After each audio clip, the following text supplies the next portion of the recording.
All right, guys, welcome back for part three, which is African Americans during the Gilded Age. Part two for you, because remember, we already did part one in class. But if you hear any background noise, sorry, my neighbor's sawing stuff. Okay, so during the early 20th century, Supreme Court rulings limited the civil liberties of Americans. Newly formed organizations began to address segregation and discriminational issues. So this is going to be a little bit negative. So, after Reconstruction, many Southern state governments passed Jim Crow laws forcing separation of the races in public places. Now, we talked about this in the vocabulary, and remember, it's only in the South, but this is kind of like retribution in some ways since slavery's gone. The main thing is it's separating the races. White people do not want to share public facilities with African Americans. So here's drinking fountains that are separated, white and colored. I'm sure you've all seen that before. And then we have public swimming pools, white only, etc. That's the kind of thing Jim Crow laws are doing, is separating white and black people. You have laundry, we wash for white people only. This one's interesting when you think of the economics. So you're a business and you're trying to make money, but you're going to limit potential customers by forcing them to go around to the back for a separate entrance. And if that affected me, I would boycott. I would not want to be a part of that. So that was something tough for a lot of people. And it's very just sad, to be honest. Here you have a restaurant. It says all white help, meaning that if you're a white person and you're racist, then you don't want someone of a different color serving you. You won't have to worry about that there. Imagine that today. So, next, discrimination against and segregation of African Americans. So, African Americans looked to the courts to safeguard their rights. That didn't go so well, though. There's a case called Plessy versus Ferguson. The Supreme Court ruled that separate but equal did not violate the 14th Amendment, upholding Jim Crow laws. So, think about that. The two water fountains, which we'll take a look at later, they're definitely not equal. They're separate, but they're not equal. But the Supreme Court is justifying that. What this comes from is Plessy versus Ferguson, which is, again, a Supreme Court case. Plessy versus Ferguson was a landmark legal case in the United States that was decided by the Supreme Court on May 18, 1896. The case was brought by Homer Plessy, a man who was 7/8 white and 1/8 African American, after he was arrested for refusing to move to a train car reserved for African Americans. The Supreme Court upheld a Louisiana state law that allowed for equal but separate accommodations for white and colored races. That's in quotes, advancing the controversial separate but equal doctrine for assessing the constitutionality of racial segregation laws. The decision legitimized the many state laws that reestablished racial segregation that had been passed in the American South after the end of the Reconstruction in 1877. This case was the first major inquiry into the meaning of the 14th Amendment Equal Protection Clause, which prohibits the states from denying equal protection of the laws to any person within their jurisdictions. The decision served as a controlling judicial precedent until it was overturned by the Supreme Court in Brown versus the Board of Education in 1954. So you think how long that takes for it to be overturned.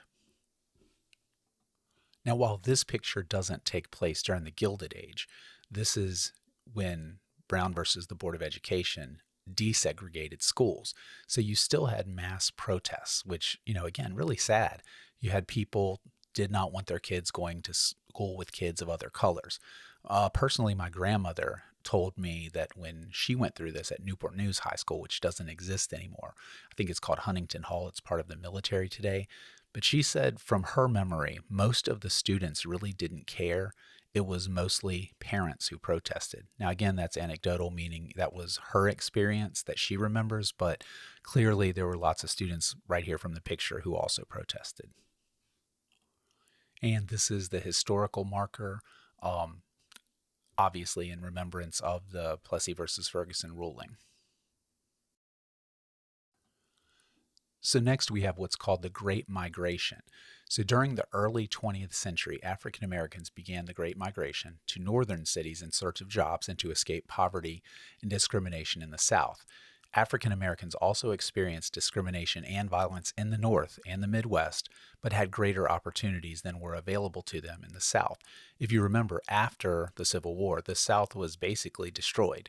Um, there weren't a whole lot of prospects for jobs. So going up into the North, there's at least industrial, factories and so on, new lines of business being opened up in the Midwest as well. In Danville, Virginia in 1883, you had mob violence basically trying to stop African Americans from voting. I was actually in Danville this past summer, and it's still very small, even compared to Hampton, very rural. All right, here you just have a picture basically of an African American family moving up north. This is again right into the 20th century. And then this map kind of shows you which directions people from certain areas went. So you have literally the yellow southeast to the northeast. You have the purple south central to the midwest, and the blue southwest to the midwest and far west. Okay, responses of African Americans. First, we have Ida B. Wells Barnett. She led an anti lynching crusade and called on the federal government to take action. So remember, federal laws are basically across the entire country, not just local. Usually, for example, murder is a local or state charge. But when something is made a federal crime, it makes it so that, in particular, if you have, for example, if you have local judges who are racist, possibly, and we're going to see examples of that later when we get into the civil rights era, then there's a high probability where they won't find the people who lynched someone guilty. So making it a federal charge takes that to federal judges who are nominated by the President of the United States, and there's less likely of a chance that there is going to be anything funny, any shenanigans going on. Believe it or not, Miss Wells Barnett did not have any success until actually the year 2021. So just 2 years ago, we finally passed anti-lynching legislation.